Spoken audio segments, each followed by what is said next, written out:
Beit Safafa is an Arab town along the Green Line, with the vast majority of its territory in East Jerusalem and some northern parts in West Jerusalem. Since the 1949 agreements, the neighborhood has been divided by the Green Line. Until 1967, the East Jerusalem part remained under Jordanian rule while the northern parts became under Israeli rule. Beit Safafa covers an area of 1,577 dunams.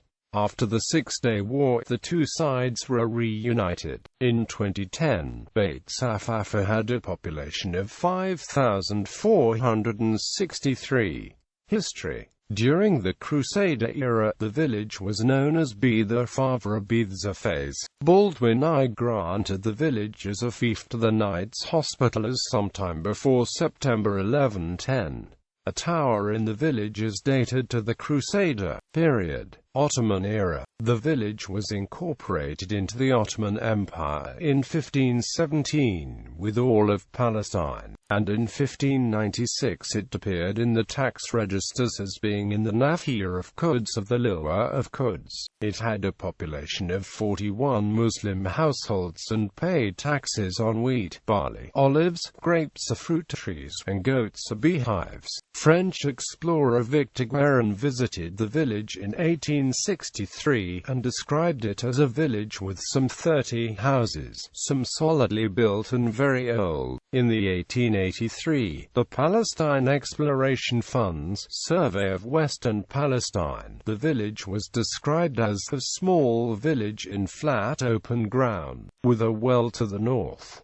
British Mandate era. At the time of the 1922 census of Palestine, Beit Safafa had a population of 716, all Muslim, which increased to 997 Muslims and 24 Christians by 1931. By 1945 the population was 1,410, 1,370 Muslims and 40 Christians, and the land area was 3,314 dunams. According to an official land and population survey, of this 1,030 dunams were for plantations and irrigable land, 1,149 for cereals, while 71 dunams were built-up areas. After the 1948 Arab-Israeli War, in the wake of the 1948 Arab-Israeli War, the village was divided in two. The southern part was in the Jordanian West Bank, while the northern part, originally no man's land, was transferred to Israel with the signing of 1949 armistice agreements, and was later unilaterally annexed to Jerusalem by Israel. After the war, a section of the Jaffa-Jerusalem Railway remained under Jordanian control. Following the 1949 armistice agreements, it was agreed that Jordan would transfer control of this section of the track to Israel, in order to enable Israel Railways to restart rail service to Jerusalem. As a result, the area south of the railway line was part of the Jordanian-controlled West Bank, and the railway line itself and the area to the north was part of Israeli-controlled Jerusalem.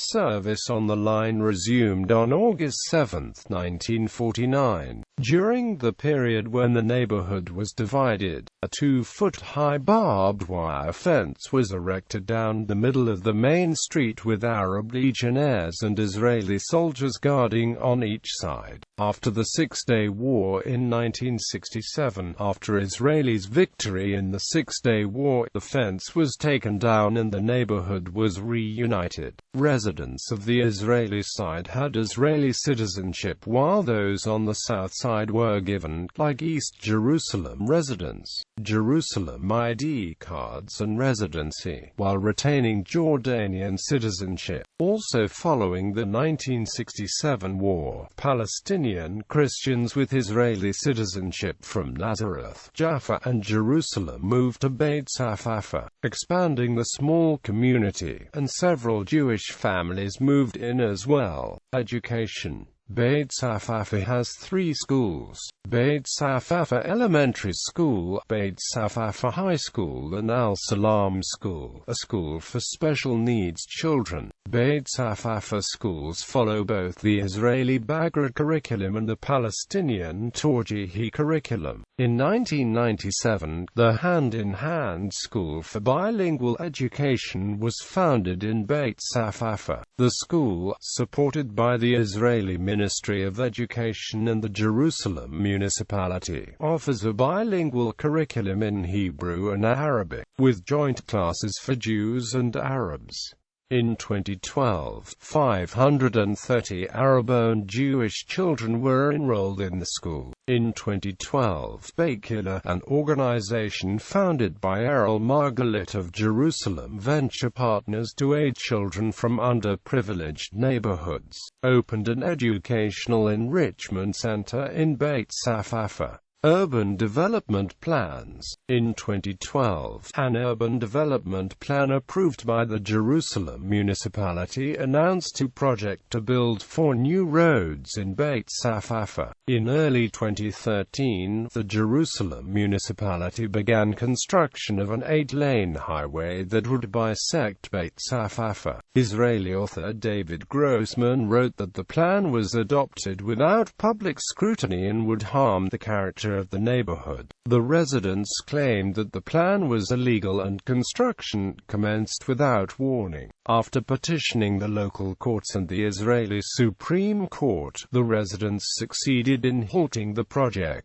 Naomi Zur, deputy mayor of Jerusalem and holder of the urban planning portfolio, said that the residents were taking advantage of the political situation to turn a local concern into an international story. When the residents of Beit Hakram conducted the fight over their part of Begin Highway, the international media wasn't interested. This is simply a residents' fight against its municipality for better compensations and better infrastructure, and it's a perfectly justifiable fight and part of democracy." Quote. In June 2013, the Supreme Court ruled that the 1-mile stretch of highway crossing Beit Safafa would cause unacceptable damage to the residents' quality of life. Beit Safafa's lawyers say the construction of an acoustically insulated tunnel that puts the road underground and protects the area's geographic integrity might be an acceptable solution. Archaeology. Several wine presses have been found at Beit Safafa, which have been dated back to the Iron Age. In a salvage dig in Beit Safafa, archaeologists discovered 52nd Temple-era graves, of which 41 were excavated.